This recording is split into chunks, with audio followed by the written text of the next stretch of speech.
Savais-tu qu'il y avait plus de gens abonnés à un compte de feuilles croustillantes qu'à la première télé-réalité queer au Québec? On remédie à ça avec une info croustillante par jour. Tu veux charmer ta prochaine date? Je te montre comment changer ses pneus d'hiver. Première étape, on a tout un petit kit dans notre valise. On accroche les petites clés. On soulève le break à bras.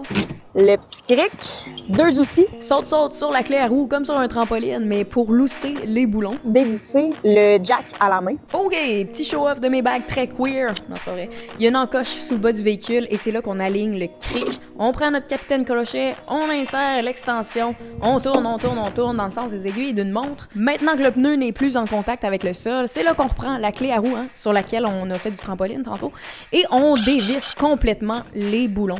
On se fait un petit shim avec le pied, on soulève la roue, je vous montre mes gros muscles.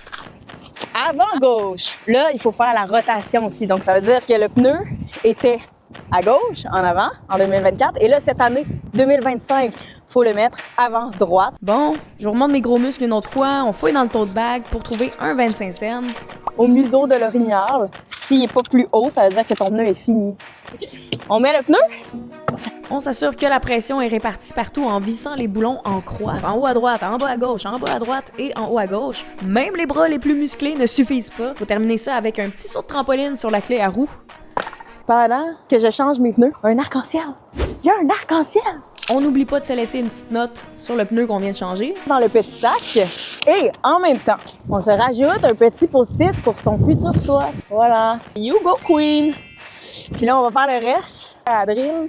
Et on va le faire avec le jack. Pendant que je soulève ma voiture, petit jeu de mots, mais vouloir s'élever, s'empuissancer en tant que femme, ben ça date pas d'hier. Petite parenthèse historique, en 1985, Gwenda's Garage, un garage 100% féminin, ouvrait à Sheffield, en Angleterre, dans une industrie presque exclusivement masculine. Pourquoi? Parce qu'aucun employeur ne voulait embaucher des femmes mécanos. Leur devise? On ne s'affichait pas comme lesbienne, mais comme un garage de femmes. Bon, on commence ça en t-shirt, on finit ça en manteau. Vive le Québec! Dernière étape qui se trouve dans la porte avant conducteur, il y a une petite étiquette PSI. Ça correspond à la pression requise pour tes pneus, question d'éviter de partir sur le flat. On a fini! Wouh!